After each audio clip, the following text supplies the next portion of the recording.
So hi everyone, Craig Hanson here, guys. Welcome to my video. We're looking here at how the hands and wrists really work. The wrist alignments, the hinges, the angles, taking you through some evidence-based material. You're going to love this. Something in this video for everybody. And later on, we're going to be having a look in slow motion at different angles and clips, and we learn up to 40% visually. And guys, there's a few myths out there on how the hands and wrists really work. Or how they work, I'm going to show you how they really work, okay, in the golf swing. Now you can see that what the hands and wrists do is they'll move, watch that number change, they'll move from being cupped to flat to bowed, or from extension in deflection throughout the swing, but not hard to really, I don't believe. It's quite easy to explain it simply. So what we're going to do is, and if you've seen some of my other videos, we look at the slot position. And it's just happening all over with great players. And we'll be looking at this position here, and then we can zoom in and see, okay, what does -5 mean?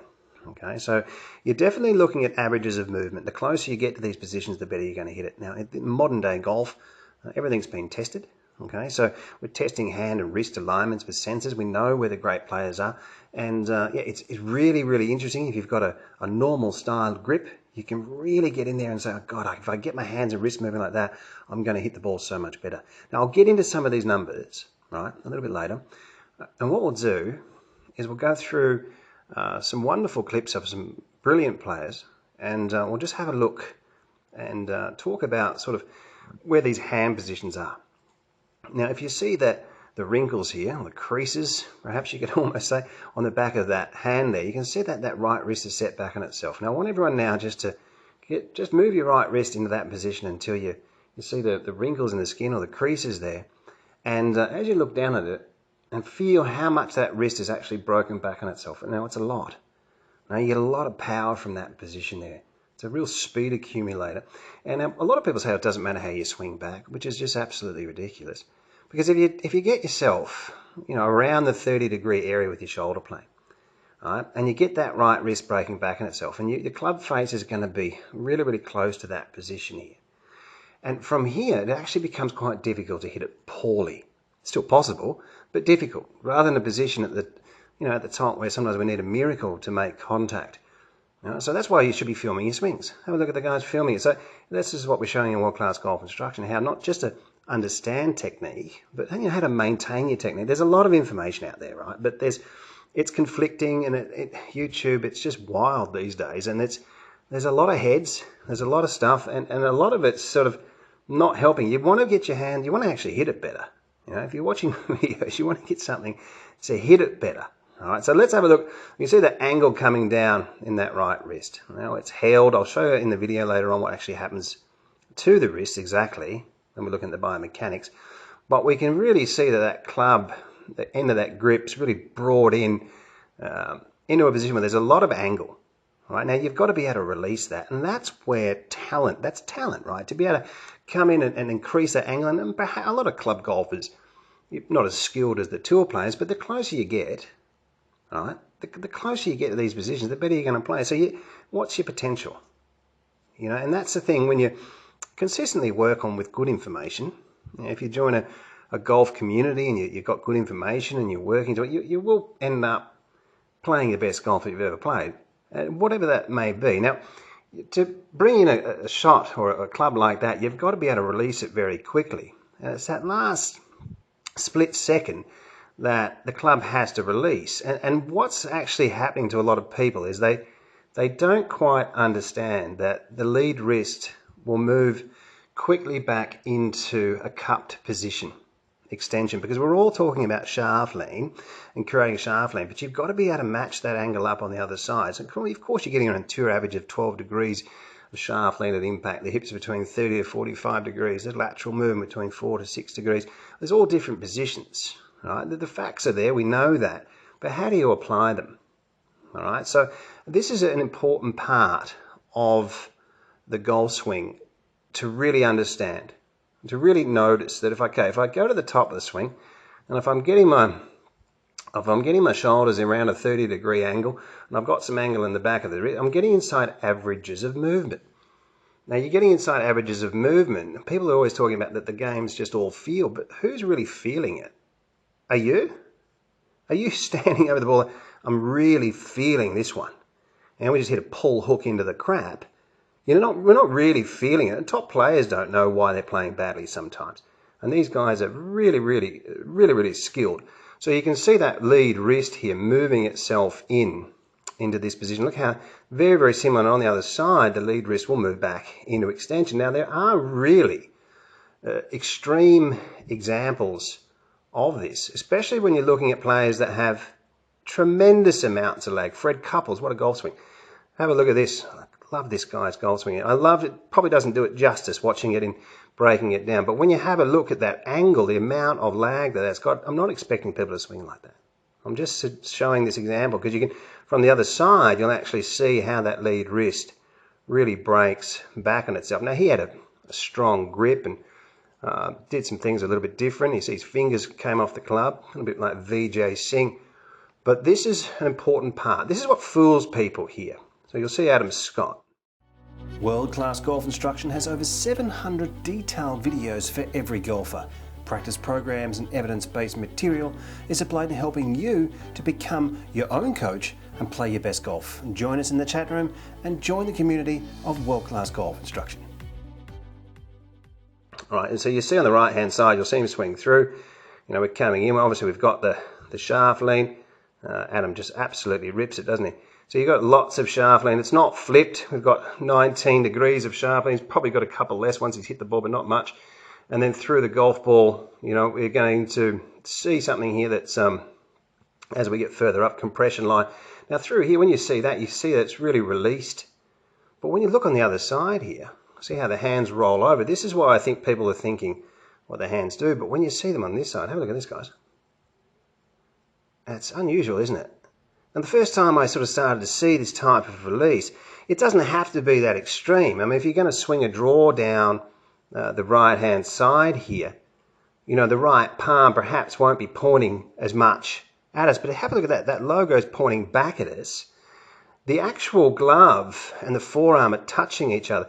And that is something that we've seen, from a lot of Hogan, and we've seen Hunter Mahan. We've seen so many, Jason Day. It's like an underneath style release, but even from the left side here, it doesn't appear to be. Okay, so we know through the other videos that we've got a lot of lateral movement. We know that there's rotation, but putting it all together and simplifying it down. But that's an amazing position. You see the club face here hasn't really, if you can see that, released that strongly. And if you're going to, I've seen Adam swing at times when he's hitting a draw, it will release, or a stronger draw, it'll release more over than that and it will point a bit more down. So don't be alarmed if you hit a great shot and the club head's pointing more downwards. But I'm just showing you this for an example for you to perhaps feel it. Put your hands in that position and then swing back from there.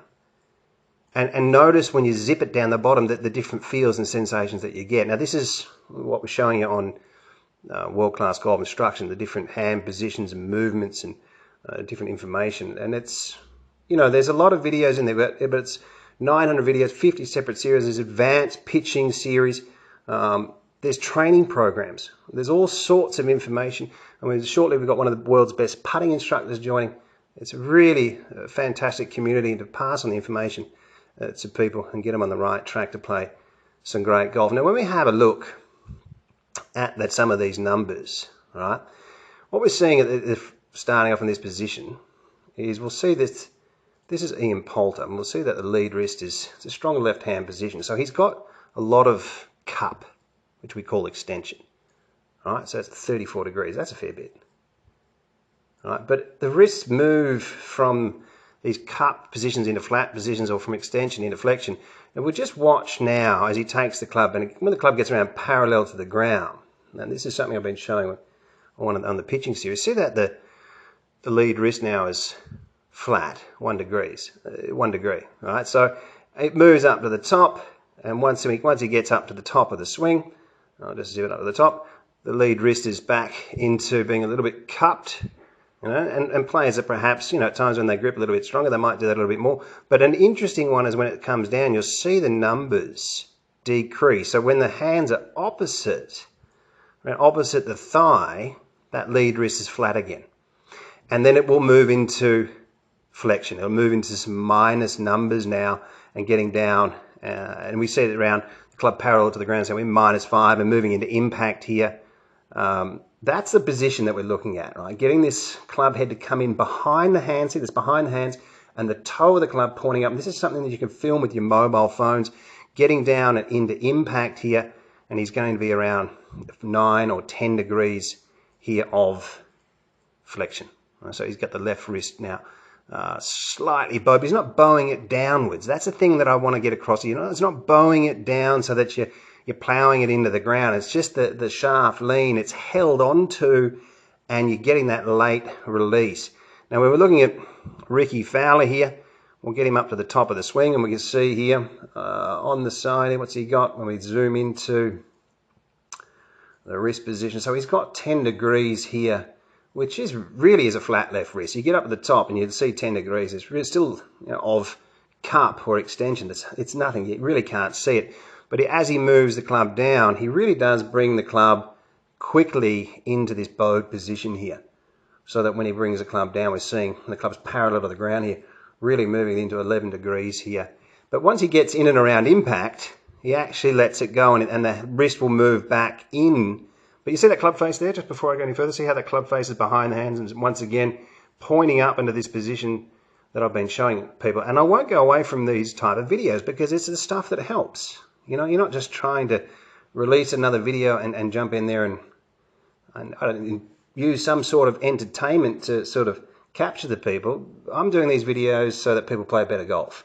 Now, when we go up to the through swing, he does start to let go of the angle just slightly into the impact here, and we see that he's still got the shaft lean. So we're looking at here, 13 degrees of shaft lean, and the line up from the left hip, we've got that 4 to 6 inches of lateral movement. But where it does get interesting is when we're getting through the golf ball here, we'll see as we zoom in, we've got extension. So the hand is cupped 40 degrees, and we'll move even further. And that's the thing that you really understand, that you're really cupping this wrist at the end of the swing, and so that you can get this snap at the bottom. We can't think too much about it. You know, you've got to, this is the things that I will show a lot of people on World Class Golf Instruction, how to think of it simply, and you let the sound of the club swoosh, but understanding that what the hands and the wrists do is essential to actually get feel. You'll get more feel through technique. You will, if you're working with technique, you'll be able to improve your feel rather than hoping to improve your technique through feel. Guys, check out World Class Golf Instruction. Join the community. It really is a wonderful platform with plenty of information. There'll be things in there that you've never seen before. And if you're after some online lessons, I'm helping out people from all around the world. Guys, thanks for watching, and we'll see you next time.